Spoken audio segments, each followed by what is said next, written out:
I'm Frances Povloski, and I'm running for Jacksonville Beach City Council, Seat 1 at large.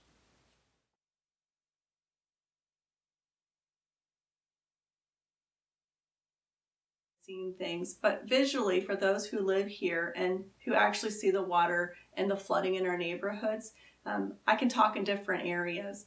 So for the beaches, specifically on the east of 3rd Street, we do have in our CRA plan, or the downtown district plan, to extend that boardwalk down further.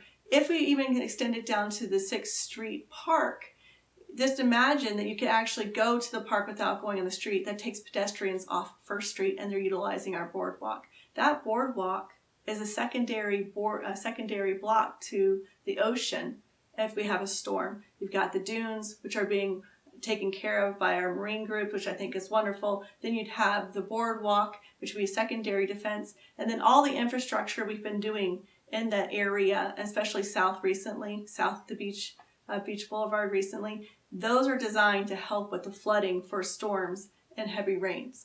If you go west of 3rd Street, there are some areas that we need to still address. 2nd Avenue North is flooding consistently, especially with the high tide.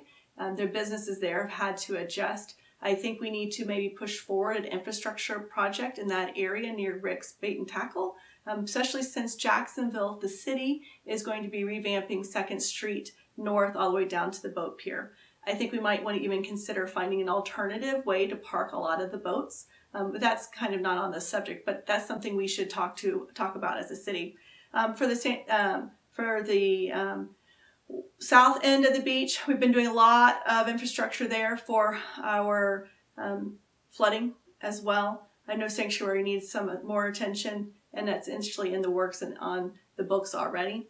So I do think in general the city's doing a great job, specifically the past 5 years. I'm making sure our drainage lines are being replaced, our holding ponds are being cleaned.